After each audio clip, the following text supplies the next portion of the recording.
Welcome to Arizona Bill Watch, the show where you get satisfaction if you're not getting it from your state legislators.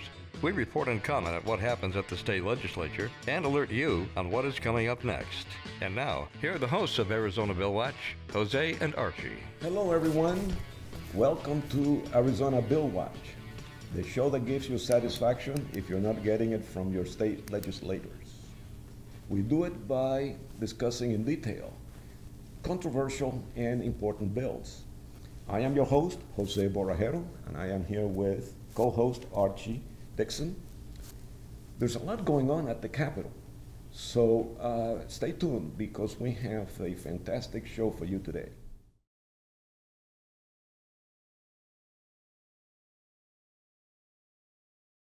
House Bill HB 2811. Short title, Same-Day Registration, Prohibition. We have talked about this before because it has come up before. It has. And this is such a simple thing. It makes so much sense, and I don't understand why we even need a bill to do this.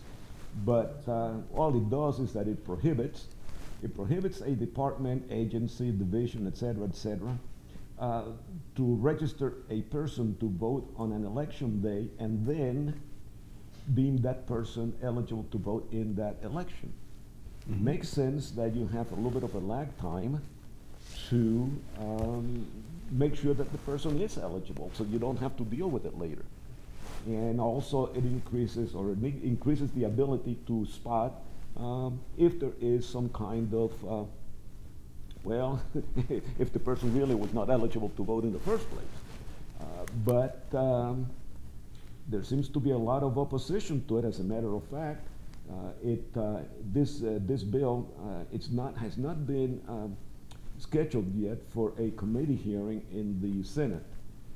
However, it did pass the House 31 to 28. So what that means is there was one abstention. I don't know who was the Democrat that abstained, but all the other Democrats, 28 of them, voted against this bill. Why the Democrats want people to register the same day and vote, it's beyond me. I mean, it's not like, I mean, you have like 2 years to register between elections, usually. Well, the minimum time is 29 days. Well, in the state of Arizona, the minimum time to register for an election is 29 days. I mean, if you cannot do it before that 29 days, I mean, what's wrong with you? Well, I mean, look at what happened in Georgia. You know, they had the same day registration and election. All right, look what happened in Georgia. So, I mean, that's all you need to look at. So, yeah, well, I mean, that tells you all of it. And that gives you the answer why the Democrats want it. So anyway, folks, if it does come up in committee, I definitely think that you should contact legislators and tell them that you favored this bill. Hopefully, it'll pass in the Senate as well. Well, I mean, to me, the thing about it is that it prohibits people from out of state coming in here on the same day and registering to vote, as what happened in Georgia. And another thing I don't know that people may not be aware of is there's a provision in the code that says if you are registered in the state of Arizona and you move to New Mexico or California or wherever you move to, and you move within the 29 days, then you're still entitled to vote in Arizona elections, even though you're residing in another state, so long as you're not registered in the other state. So long as you're not registered in the other state and you didn't move 30 days prior to the election. So there's every possible safeguard in this. So that's not the problem. The problem is that these Democrats want to have the ability to do shenanigans. It's the only thing I can figure why they would want this. But well, I mean, it prevents any political party from doing it. It doesn't yeah, but who's voted against and who's voting for? Well, I understand. I understand. You know, I understand. It applies to Republicans as well as Democrats. Of course, yes. But yeah. Who's opposing it and why? I understand. Yeah. I understand. Yep.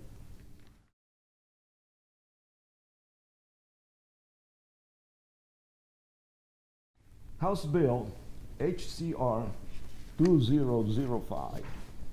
The language in this is English Language Education Requirements. And this bill was introduced by Representative Fillmore. And this is a bill, folks, that I have a lot of problems with. It is extremely popular. People have bought into this, and I wish they hadn't, because it does a great disservice to people who are trying to learn English in the United States. And we'll get into that in just a second.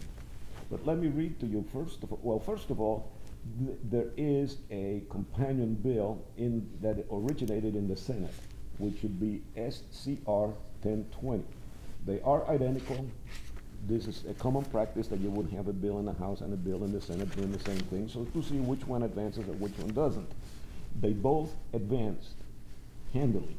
The one in the House, the one that we're discussing right now, HCR 2005, passed in the House almost unanimously, 58-1, and there's one abstention. And that was it. The one in the Senate also passed handily. However, it passed only 23-7. There were 7 Republican senators that voted against it. There's good reason to vote against it. Let me read to you what the summary says about this. It's aimed at overturning Proposition 203 of 2000. Creates a dual immersion for both English speaking and English learning. Folks, this has never worked. Now, let me give you a little history as to what's happening here. Way back prior to the year 2000, there was a lot of problem with English learners in Arizona. And actually, there was a lawsuit. And I forget what lawsuit that was, but kids were not learning English. So there was a proposition, a ballot initiative, and it was Proposition 203 that passed handily, about 67 to something %.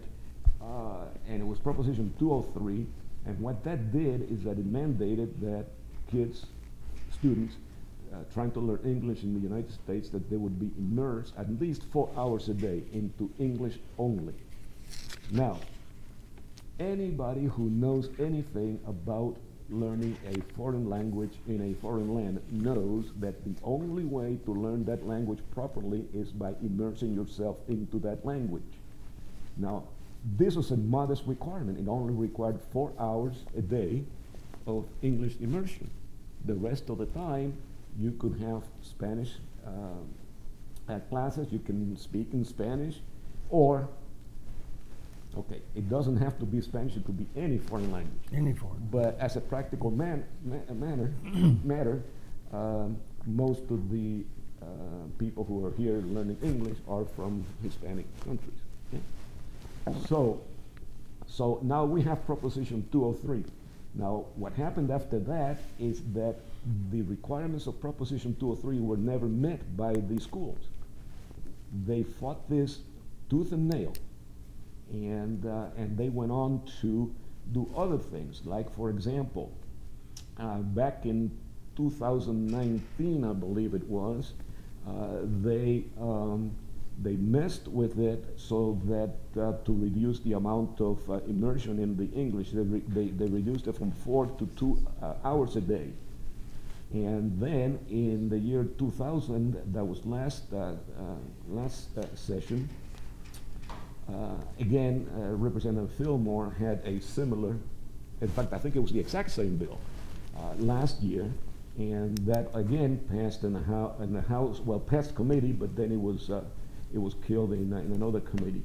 So, but they brought it again this time, and it looks like it's going to sail right through.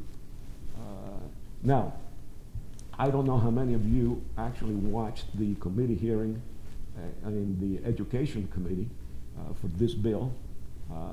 I happen to have a particular interest in this. In case you don't realize it, in case you don't know it, I am the product of having been immersed in English when I came to this country. Okay? Mm-hmm. And aren't you say, well, and you're advocating for that? I mean, your English ain't so hot. But that's beside the point, whatever. We know that the best way to learn an English, learn a foreign language, is to immerse yourself into it. But let me mention a couple of things about this committee hearing. It happened on January 19th, in case any of you want to look at it, because I like to give facts so that people can check my facts, so that it's not just Jose talking. It actually is a fact. So, discussion of HCR 2005, January 19th, Education Committee.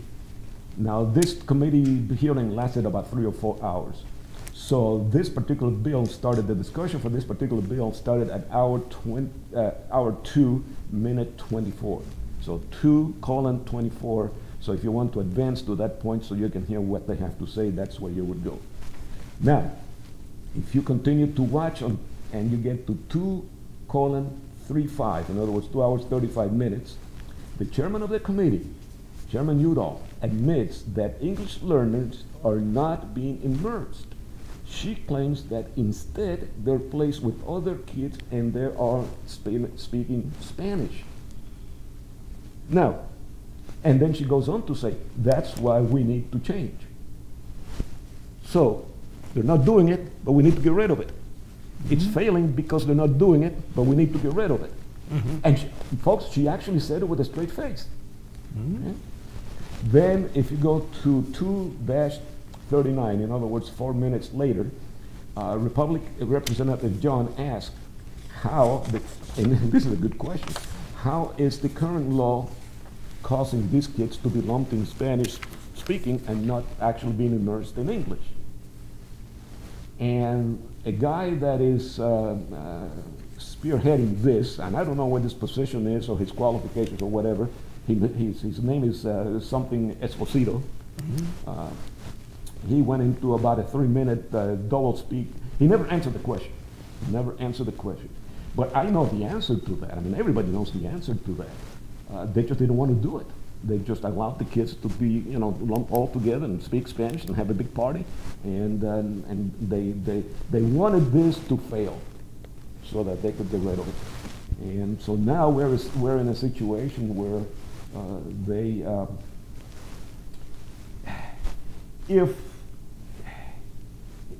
if the vote is any indication, this thing is going to sail right through. It's going to, both bills, and that's another thing. Normally they abandon one bill when you have two bills going together and one clears the chamber, they get rid of the other one. Okay, mm-hmm. There's no evidence they're going to get rid of one bill. They want to there's a good possibility they'll send to the governor two bills, one from the Senate and one from the House, that are identical. They want to make absolutely certain that this thing passes. The good thing about it, though, is that it will go to the people, because since it was an initiative or a ballot proposition. It was a referendum, I think. Well, it may have been a referendum. Whatever it was voter protected. So the only way that they can get rid of it is to have the voters do it. But the way that they've been acting and the way and the amount of people and the money that's likely to go into this, I would be very surprised if it doesn't, if they don't repeal that proposition, and it will be a great disservice to the kids that are trying to learn English, because anybody who knows anything about having learned a language, there's one thing that's very important. Most people, if you're not familiar with it, you don't know this. In order to be fluent in a language, you have to make a transition. There's a certain hurdle that you have to cross or go over, and that hurdle is thinking in that language. Okay, if I am talking to somebody and they make reference to a pen, and in my mind I have to say, no, that's not a pen, that's a pluma. I have to, the Spanish word for it. Mm-hmm. And then I formulate an answer, and then I have to translate pluma, which would be the Spanish word for it, into pen. Even though that doesn't take very long, it does make it very difficult for me to be fluent in that language. So I have to start thinking in terms that this is not a pluma, that this is a pen. Mm-hmm. Okay?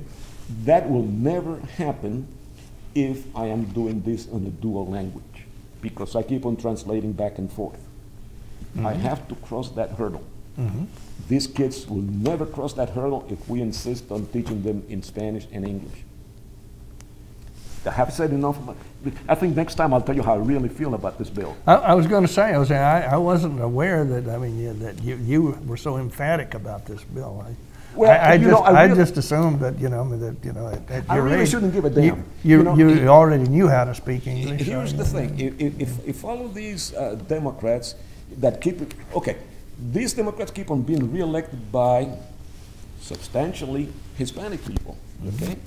And they keep on pushing this on us, and then the Republicans join them, I am here trying to fight this and saying, you're doing these kids a disservice. You really need, they really need to learn English, and this is not doing it. But they don't want to listen, At some point, I have to give up and say, okay, then the hell with them. Let them have it. Well, you have to. I don't. But, I received an email from a friend who has a background in education on this, and she was indicating that these bills are really not a good idea. They're just not a good idea at all.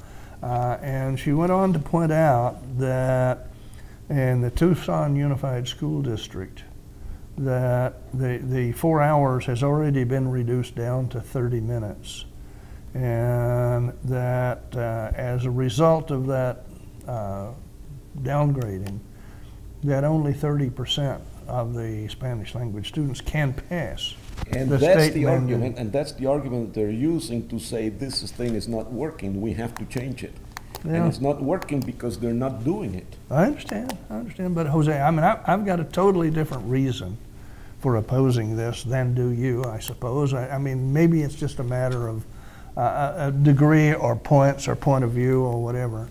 But the purpose of the Department of Education in the state of Arizona or any state is that we are going to hire teachers to teach our students, our children, education, whatever the subject matter may be.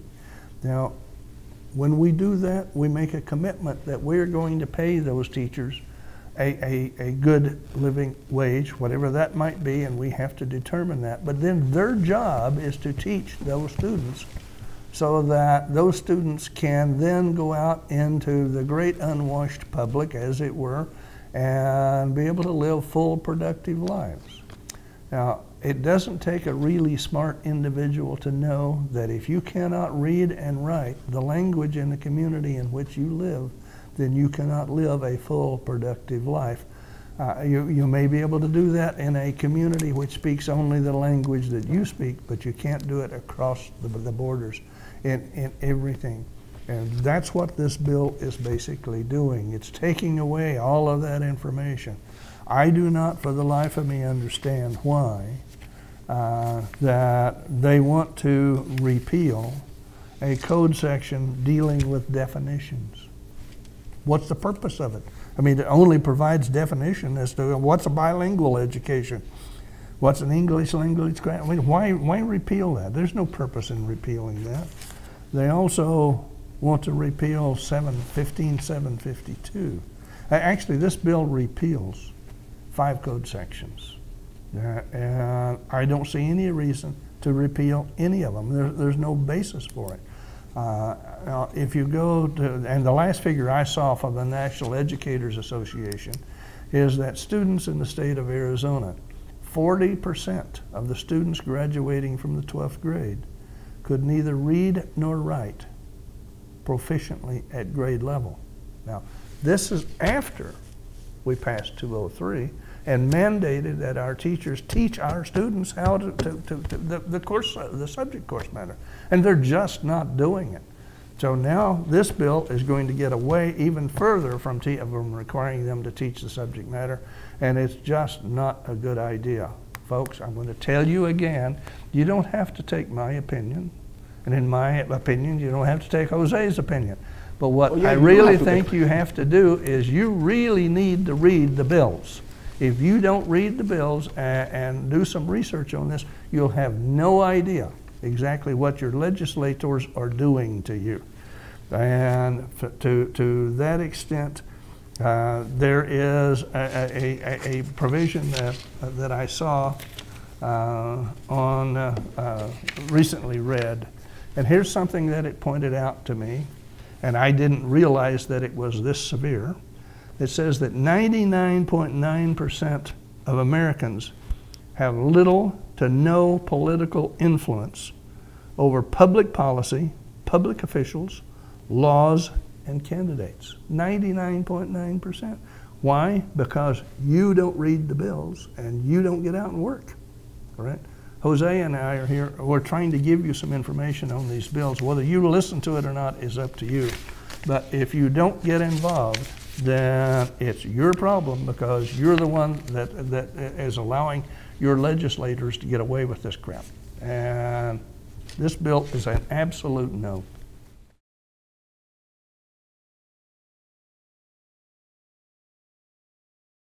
Senate Bill SCR 1009. The short title here is Abortion Data Survivors Act Supporting.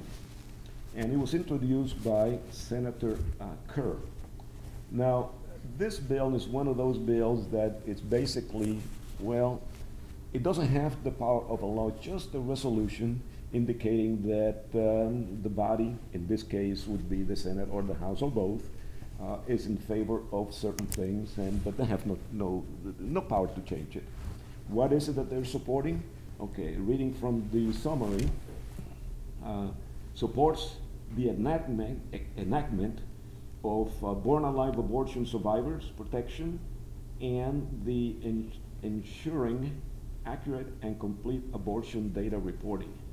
Those are both acts of 2019. Apparently, they're federal acts. Federal acts. Have nothing to do with the state legislature. So, to the extent that it's a good thing for kids, children, babies, I guess, that are born alive, that they should be kept alive, as opposed to killing them, I guess, is the only alternative. Mm-hmm. And if you want to support that, well, this is a good thing. Mm-hmm. And apparently 16 Republican senators don't like that. Like the idea of, if the baby survives an abortion, they should not be killed. They should survive. But 14 Democrats, all of the Democrats, don't agree with that.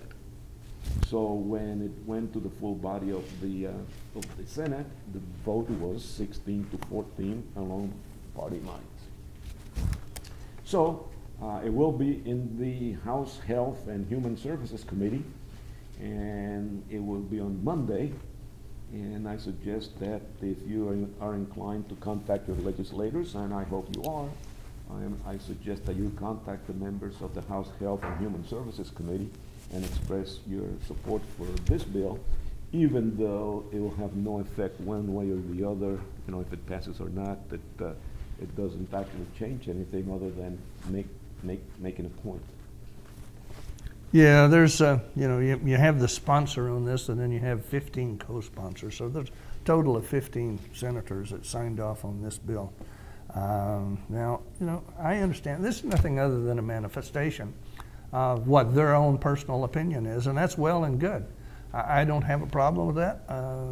I think that it's good that they have an opinion that if a baby is born alive, then we should do something to try to keep that baby alive. I think that's a good idea. But if you're going to come out with something like this, at least have the courage of your conviction, at least make it an official bill and put something in the code somewhere that says if a baby is born alive, then you got to try to keep it alive and make sure that it's healthy. This is nothing other than just, hey, here's our opinion on this. It's useless. Okay, that's the way it usually is with these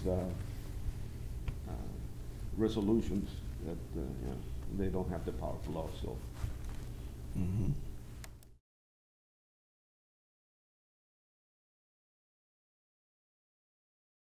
Senate Bill SB 1174. Short title: Appropriation STEM Internships. Now, STEM, I'm not exactly sure what the words are, but it has to do with science teaching and math. This bill was sponsored by Senator Bowie, and what it does is, here's the short definition: appropriates $2 million for another public-private partnership. The STEM internship is a solid program. Here's what my problem is with this bill.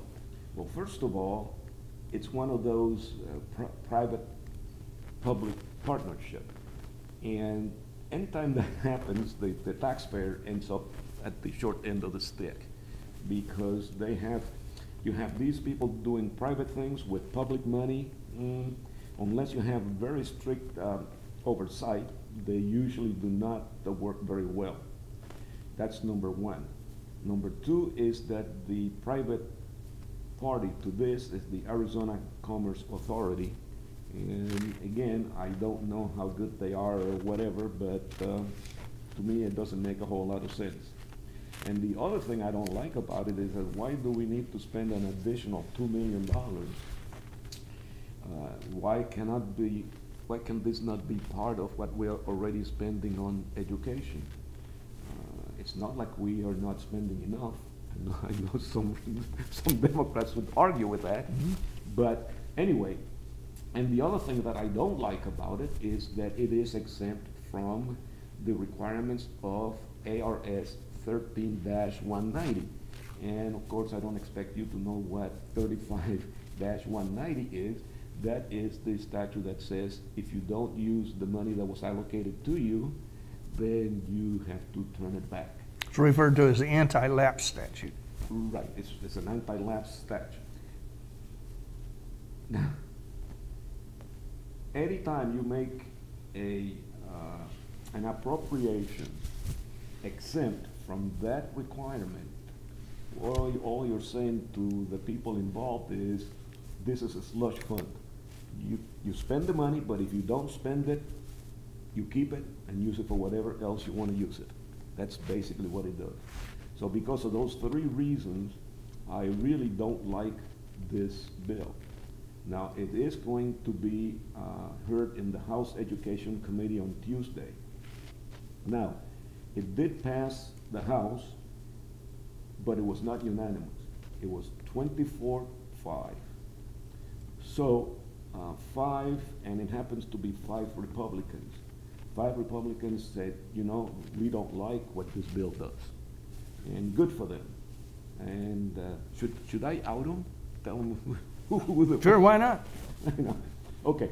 The 5 good Republicans that opposed this monstrosity were Borelli, Peterson, Rogers, Townsend, and Eugene Rita. Thank you, folks.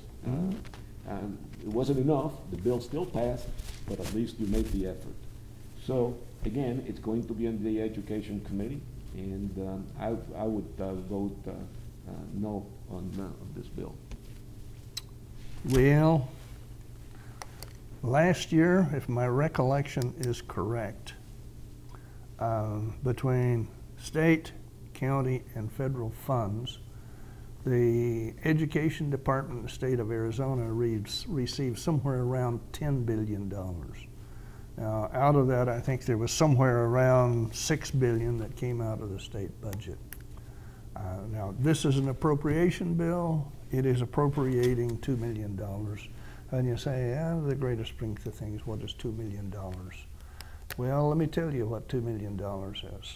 We probably have somewhere this year, somewhere around 200 bills or thereabouts that create special appropriations just like this. Now that's in addition to the budget that is already provided. So these are additional monies. And right now, those special appropriations that have been introduced by our legislature this year is probably approaching, if not exceeding, $500 million. Now that becomes a lot of money, and it adds up at $2 million a whack, okay? Didn't somebody once say, you know, $1 million here and $1 million there, pretty soon you have real money? I think I heard somebody say that, yeah. Yeah, somebody said that a while back. No. The other thing that I would like to point out is that the Arizona Commerce Authority was created by a bill. It's now Section 41-1502. And understand that when that authority was created, they also provided for its own source of revenue from various aspects of what they can do in the state of Arizona. So, I mean, there's no showing that they need this. Now, this is, of course, supposedly it's going to make some major provision for improving our students in our schools in science, technology, education, and electing and mathematics. And understand, each year, the businesses in the United States go to Congress and say, we cannot find anyone in the United States to fill our high technology jobs. So we need to import people from Pakistan, India, whatever, all over the world. And they come in here on a special visa, and then they never leave, all right? They're here on a special visa, an H-1B type visa, and they never leave.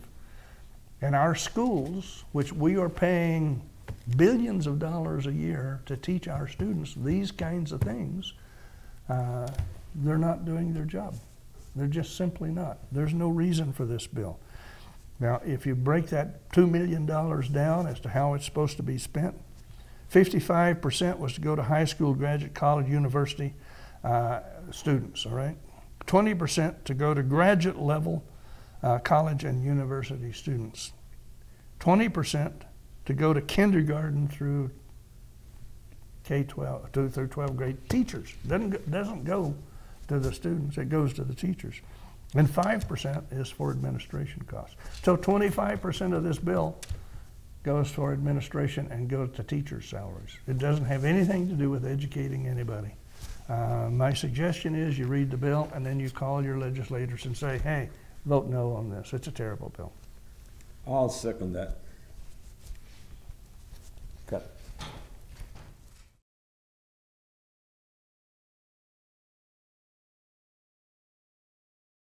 Senate Bill SB 1045. Short title, Defined Contribution, Health Subsidy, Disability. And it was introduced by Senator Livingston, and it will be heard in the House Government and Elections Committee on Wednesday. Now, this bill passed handily in the Senate. The vote was 28-1. Actually what this does is it creates a brand new health disability benefit for those that wish to participate in it. And it has to do with the public safety personnel retirement system. In fact, I'll read the description of it. Requires the public safety personnel retirement system, that's a PRS that you hear about, Board of Trustees to establish, design, and administer a group health benefit plan to provide statutory prescribed group health benefits for retired participants who make an election to participate. So it's a brand new program. There's no indication here that this would be self-funding. As a matter of fact, somewhere in there I read that that's going to be about $100,000 that will cost the taxpayer initially. It will be $100,000 that would cost the taxpayers a year. But we know what happens with all of these programs. If it's underfunded, where do they go for the funding? Mm-hmm. My wallet. Your pocket and yours, yeah. Okay. So I am not clear as to what why we need this, why we don't, what's wrong with the system already in place. So I have, my opinion on it is that I am not sure. So when I send my request for people to contact legislators, it's going to be one of those where I say, you know, I don't have enough information, I don't know. Now, maybe Archie can shed some light on it, but my recommendation on that is that you're going to have to read the bill and make your own judgment. I understand. Now, so do you have something to, he always has something to it. I don't know why I even ask. Well, I don't know that I necessarily have a major, problems with the bill, but by the same token, when you read the Senate fact sheet on it, and it's telling you what the bill does, says the statute requires the Arizona Department of Administration to establish group health and accident coverage for former state employees. That's not current state employees.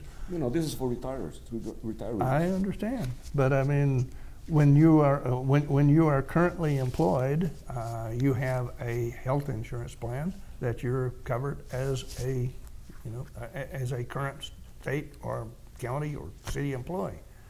So why are we creating a new one now that is not,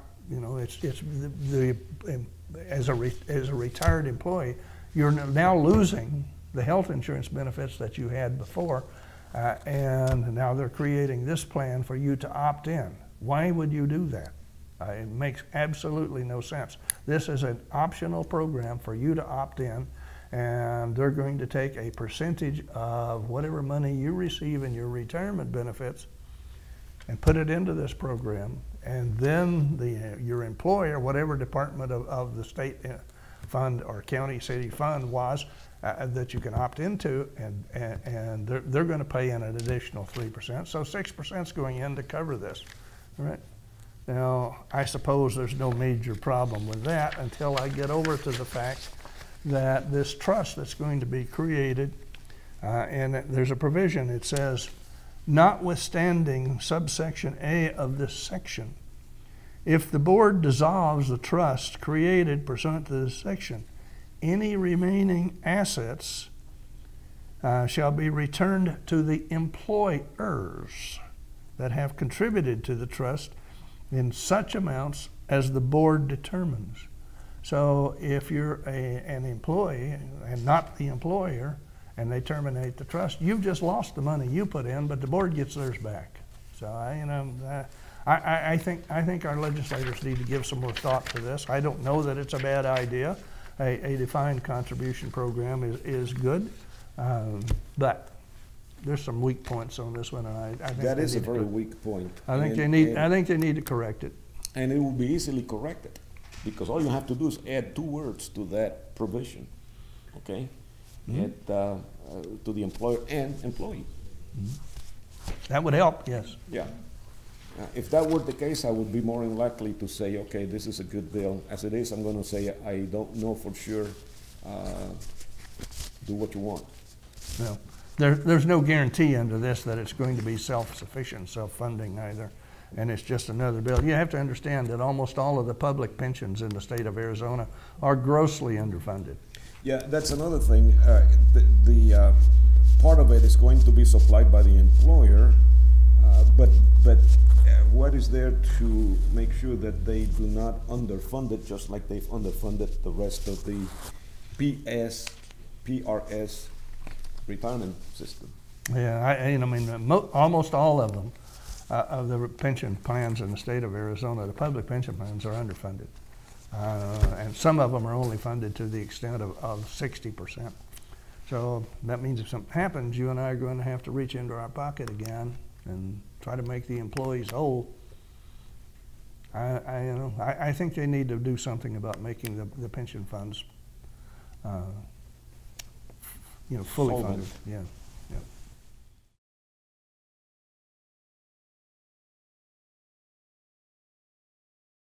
Senate Bill SB 1105, short title, Ballot Measures, 200-word description.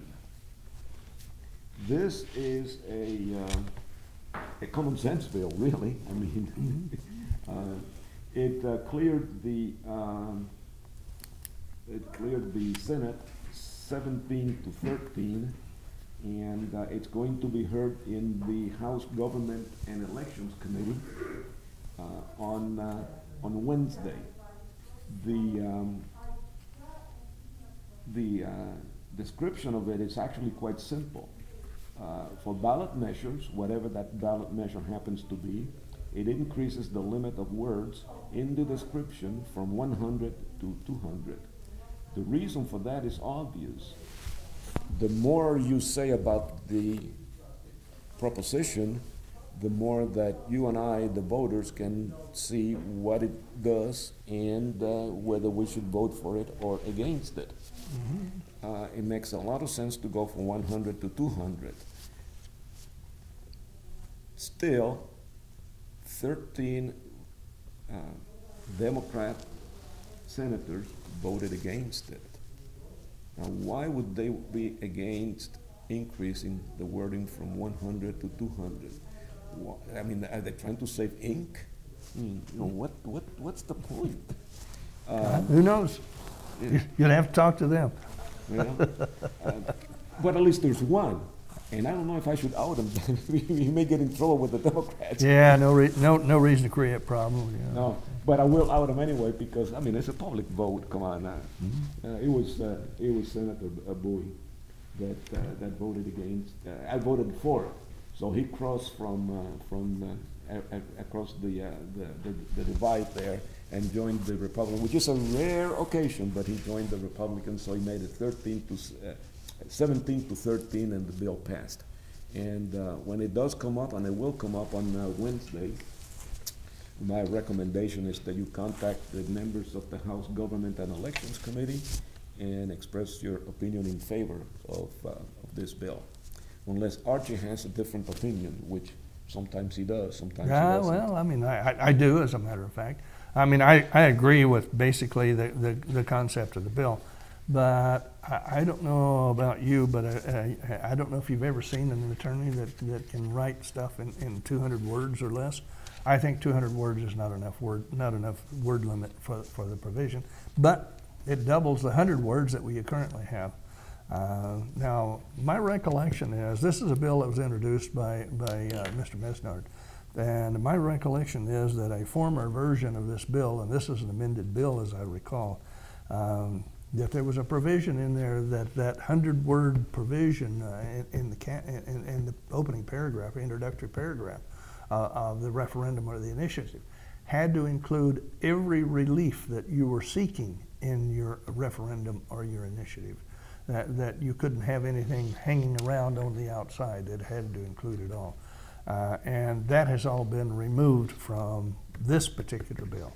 Now, it may be, as you said earlier when we were talking about this, that maybe there was another bill out there, I don't know. But if it was, my recollection, it was introduced by Mesnard also. But this one, increasing the word limit to 200, I agree with. Thank you. We're both in agreement.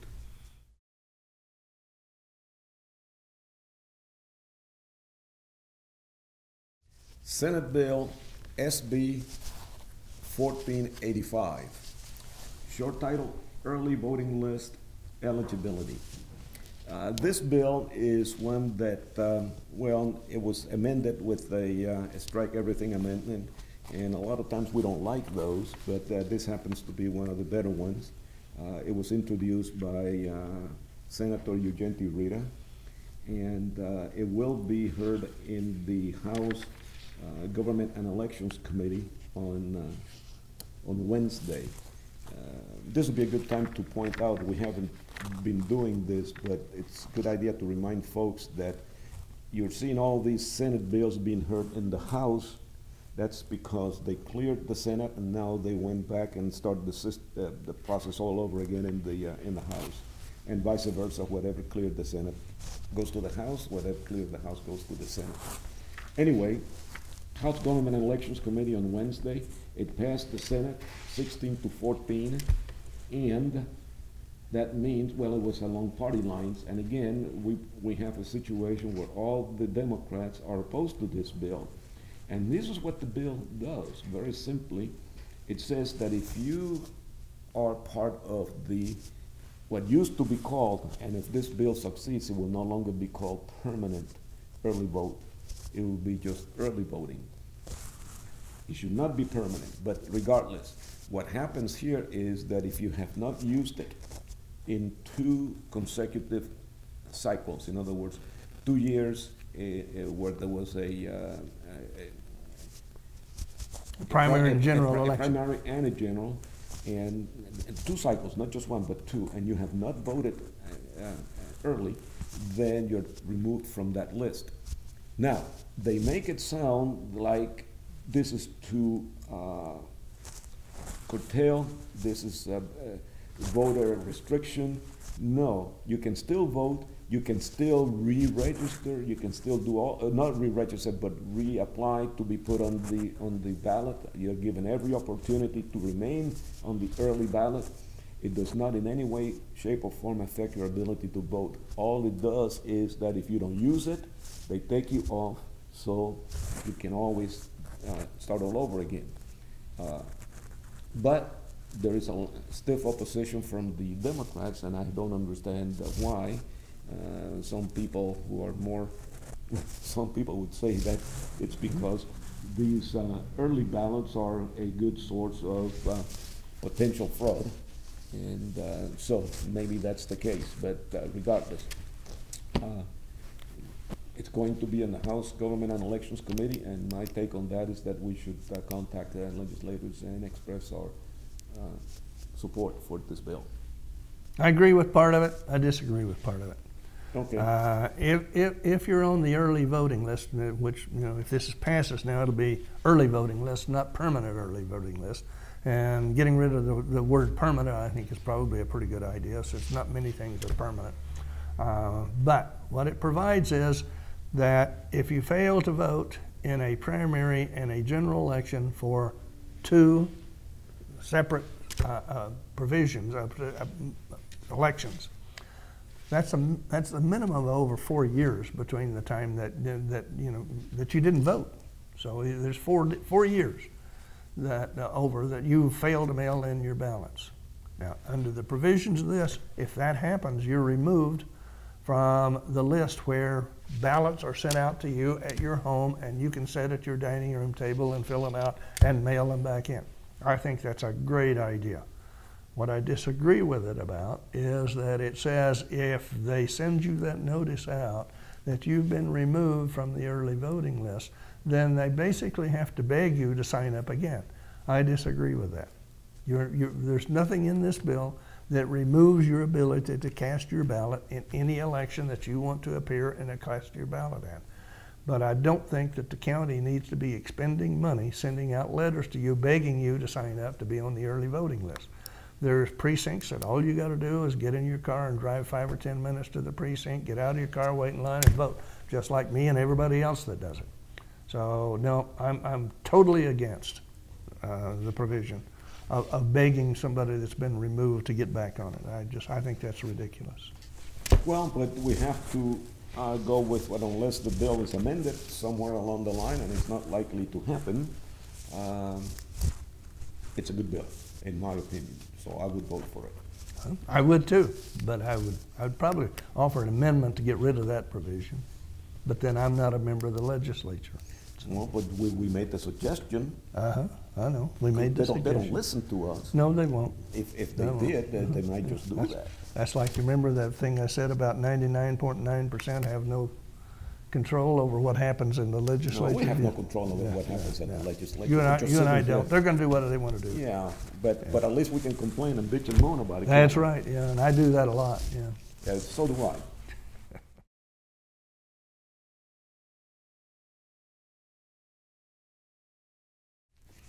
Senate Bill SB 1041. Short title, Aggregate Cap Increase, STOs, Aggregate Cap Increase. This bill was introduced by Senator Livingston, and it cleared the Senate 16-14, again along party lines, and we'll talk a little bit more about that in a minute.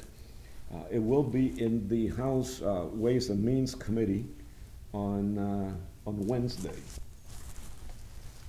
What this bill does, and I'll read the summary here, part of the summary, it increases the aggregate dollar amount of the cap on the credit for contributions to school tuition organizations. That's what STO stands for, school tuition organizations. And this is the key, for displaced and disabled students. It doesn't say anything about kids that are not displaced or disabled. And displaced has to do with having had a foster home that didn't work out, and you know, they're having problems. In other words, this is for troubled kids, one way or the other. Mm-hmm. Why the Democrats are opposed to this is beyond me. The reason they're opposed to it, well, of course, they're going to oppose anything that favors anything other than money for the public schools. STOs, as you people probably know, and maybe we should mention this, that you as a taxpayer in Arizona, you can take a credit, not just a deduction, but a credit in your tax return if you send X amount of dollars, and there is a cap, and I don't know what that is, but you can send some money to a specific a school tuition organization, and then they provide scholarships for these kids using that money. And there's all kinds of restrictions on it, there's caps and so on. So what this bill is doing is that for that part of the STO that deals with displaced and disabled students, there is an increase in the cap. Okay. Makes perfectly good sense. There is another bill, and we'll be talking about that one as well, that deals with poor kids. But this one deals exclusively with displaced and disabled students. So I think it's a good bill. I am voting yes on it. And Archie, do you have anything to add to that? Well, I'll try to be quick. I'm 180 degrees out from you. This is a no, no, no, no, no bill. Absolutely not. Well, I mean, I don't have any problem with the underlying provision about, the student tuition organization. I don't have any problem with that. But what I do have a problem with is that, you see, it provides that if corporations or insurance companies, or I think the term is insurer, and I'm not sure that an insurer is not a corporation, but it distinguishes between the two. And it increases the amount they can contribute each year, and right now the limit is $5 million. So, State Farm can contribute $5 million this year. Next year they can contribute $10 million, and then it goes on up until they can contribute $15 million, and it goes on up after that. So what they get to do is whatever they contribute to this organization, and it's a 501c, I don't know if it's 501c3 or 501c6 organization, but it's a tax-exempt organization. So they get to take that money. So if they have, if they've earned, say, during the year of 2020, they've earned $20 million, they get to take that $5 million or that $15 million off of the top, and they only pay taxes on what's left. And if you read the fact sheet, it says very clearly that this will have a physical impact. And it has no real offsetting benefit in view of the fact that the education bill titles says the state of Arizona must provide to the information and funds to teach our children. We don't need this at all. Well, okay, but you're looking at it from the point of view of the corporation that they get a benefit. I am looking at it from the point of view of an individual who wants to direct the way that his tax money is being directed, it's being used. In other words, if I have $1,000 liability, and I don't know what the numbers are, I'm just using this as an example, okay? So if I have $1,000 tax liability at the state level, and I want to direct 500 of that to this organization, then I'm able to do that. I can direct what my tax is to, the way I want my tax money to be used. And to me, that's a good thing, okay? And that's the whole idea behind this STO, is that individuals can contribute. Now, there are some safeguards in there, like I cannot direct that money for my own kid or my neighbor's kid if we have an agreement. There's all kinds of restrictions as to how I can do this.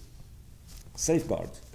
But the underlying thing there is that when I contribute to these school tuition organizations, it's money that normally would go to pay taxes, has the same effect, except that now it's going to the kids' education that I want to go to. And that's why I'm in favor of the whole concept of the STO. And this is only an increase as to what can happen because of, well, for whatever reason they want to increase it, and I'm not opposed to that.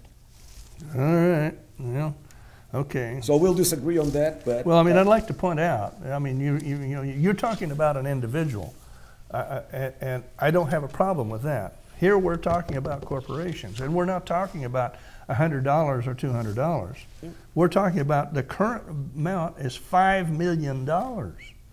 That's a huge amount of money. It goes up to something like 20 million. And in 22, it goes to 10 million, and in 23, it goes to 15 million. I think the top is 20. Okay, but then it goes on to say that they'll be increased every year. Yeah. Now you've got a corporation here in the state of Arizona that now all of a sudden they get to write 15 or 20 million dollars off of their income before they start figuring out how much they have to pay in taxes. No, not a good idea. That's just my humble opinion. Okay, so we'll disagree on that one. Okay.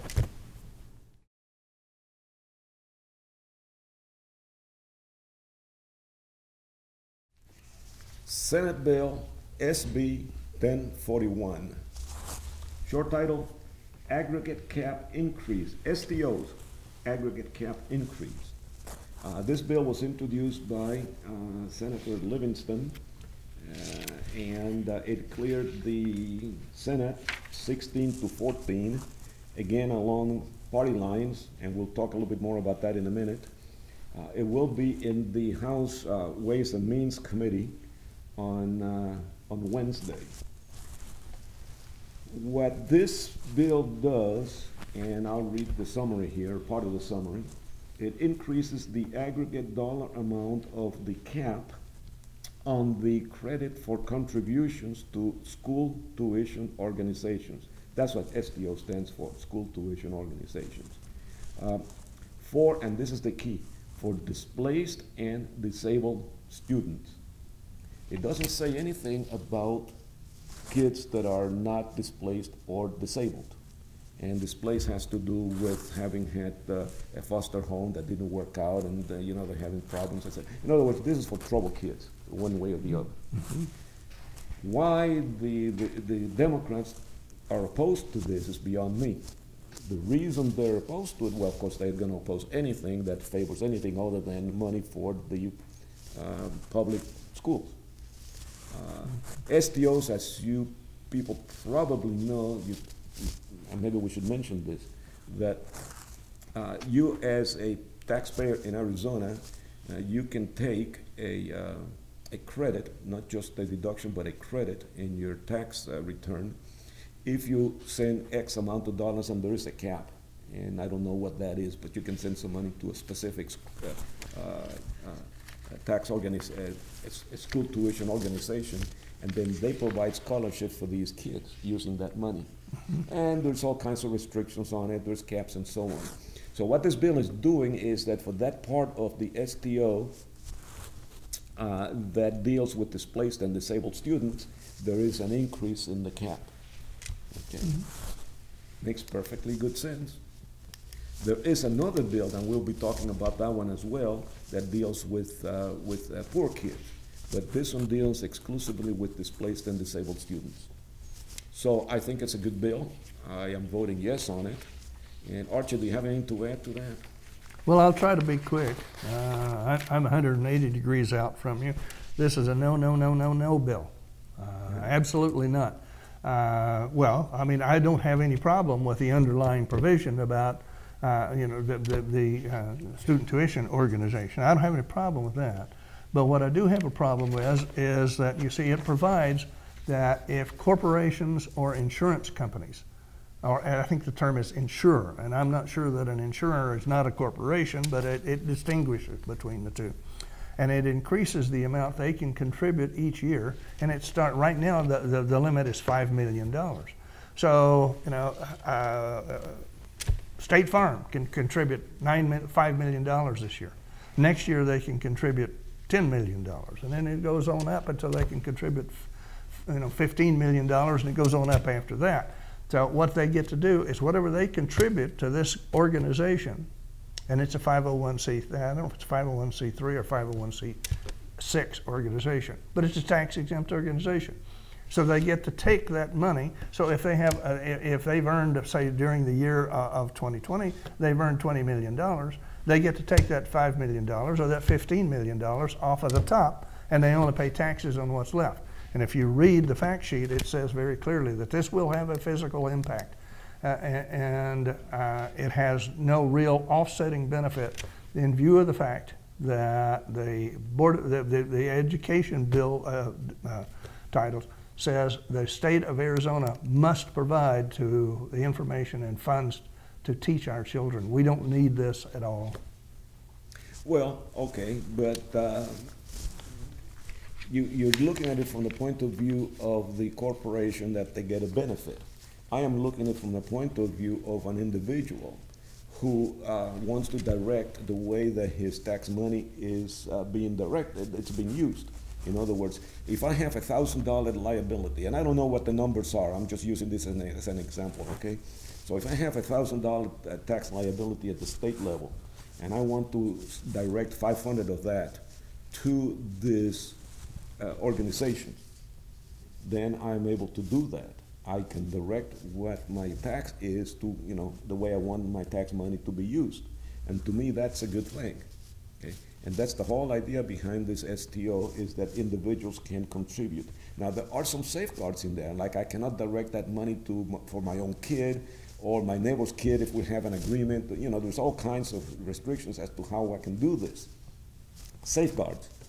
But the underlying thing there is that when I contribute to these school tuition organizations, it's money that normally would go to pay taxes, has the same effect, except that now it's going to the kids' education that I want to go to. And that's why I'm in favor of the whole concept of the STO. And this is only an increase as to what can happen because of, well, for whatever reason, they want to increase it, and I'm not opposed to that. All right, well, okay. So we'll disagree on that, but... Well, I mean, I'd like to point out, I mean, you know, you're talking about an individual, and I don't have a problem with that. Here we're talking about corporations, and we're not talking about $100 or $200. Yeah. We're talking about the current amount is $5 million.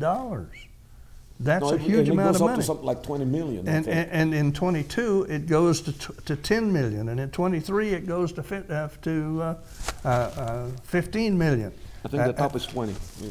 Okay, well, okay, but then it goes on to say that they'll be increased every year. Yeah. Now you've got a corporation in here in the state of Arizona that, you know, now all of a sudden they get to write, you know, $15 or $20 million off of their income before they start figuring out how much they have to pay in taxes. No, not a good idea.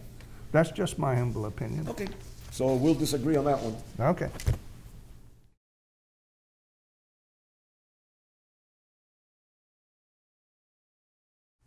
House Bill HB 2022. Schools, resources, services, consolidation grants. And this bill passed in the House 35 to 25. It is going to be heard in the Senate Education Committee on Tuesday, and it was introduced by Representative Udall. Now, let me read a brief description of the summary. It says, directs the Arizona Department of Education to conduct a 5-year resource and service consolidation grant program, appropriates $10 million from the state general fund in fiscal year 2022 for the grant program, exempts from the provisions of section 35-190 Arizona revised statutes relating to lapsing of appropriations. Now let me put that in English. What this 35-190 means is that anytime you have an appropriation, you give money to a department or to an entity, if you were to adhere to the provisions of 35-190, that's the Arizona revised statute. If you adhere to that, that means that if you don't spend the money, you have to return it back to the general fund. Mm-hmm. But anytime you say that you do not have to adhere to that in a bill, that means that if you did not spend all the money for its purpose, you can still keep it and do whatever you want to do with it. Mm-hmm. The way that I characterize that is that it provides a slush fund for the whatever entity is getting the money. Christmas parties. Well, whatever. So anytime I see that it is exempt from 35-190, a red flag goes up every time, and that's the reason. And that's even before we start considering the merits of this, which, now, let me get this straight, okay, and you correct me if I'm wrong, okay? No, not me. The reason for consolidation is to save money, isn't it?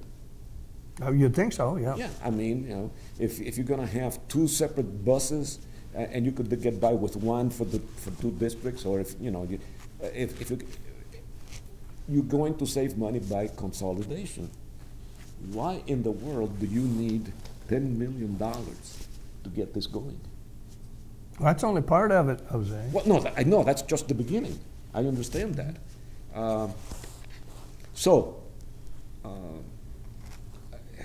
Again, I really don't understand that. All it is and it's a 5-year program. Look, if there's 2 school districts, okay, and they say, hey, you guys, we're spending too much of the taxpayer money. You really expect them to say that? Well, I mean, you know, you can dream. Okay, so let's say hypothetically that there's 2 school districts that say we're spending too much money because we have duplication of effort. Let's put our efforts together. Do I need $10 million to do that? Mm-hmm. Apparently I do. This bill, for whatever it is, it's a no-no. Now, it did pass 35 to 25, but I must point out that there were 6. Now, all the Democrats voted in favor of it, okay? And we understand that. What I don't understand is why so many Republicans voted for it. Especially why did Representative Udall introduce it in the first place. But at least there were 6 Republicans that voted against it, okay? And I'll tell you who they are. They're the good guys no, okay, let me rephrase that. There were 6 Republicans that voted for it, which makes them bad guys in my opinion, okay? I mean, they're good guys otherwise, but as far as legislation, they're bad guys. And the 6 that voted for this, along with the Democrats, were Dunn, John, Pratt, Udall, Bowers, and Osborne. All 6 of them joined the Democrats in voting for this bill. And again, it's going to be in the Senate Education Committee. I intend to tell my senators to vote against it. And I advise that, or recommend that you all do the same. Now, well, Archie, I have said before, and I will say again, Jose, if you see a bill that's introduced by Udall, you better read it real close. Well, we did. Because I know, but I mean, yeah, there's been several that she's introduced, and I don't know of any of them that's not going to be wasting your tax dollars.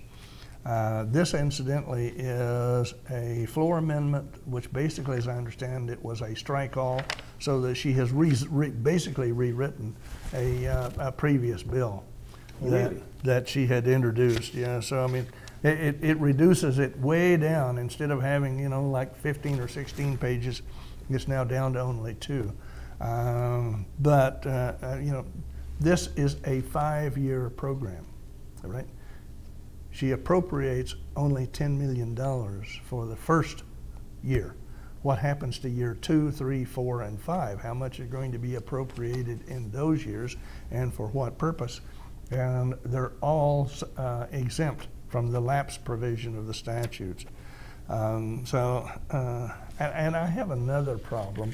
You know, as I understand it, under our education code, we opted, instead of having a state program, statewide program, we opted for local control. Right. This is a violation of local control. If you're going to have all these different counties that are going to get together and join in this study agreement, then you no longer have local control. You're now moving over towards, or you're going towards statewide control. The other thing I have is that these people can get together, and here's where I run into a question. Submits a proposal that explains how the grant monies will be made available to consolidate resources and develop new services for all school districts, charter schools, county-free library? What does a school district have to do with a county-free library? Municipal libraries, what do they have to do with a municipal library? Non-profit and public libraries, tribal libraries, private schools, tribal schools, and here's the big ones, juvenile detention centers and jails. What does the county supervisors have to do with any of that? I don't have the faintest idea, but I suspect that it's just a boondoggle somewhere coming along to be played by Senator Udall, and I suggest that it needs to be voted down.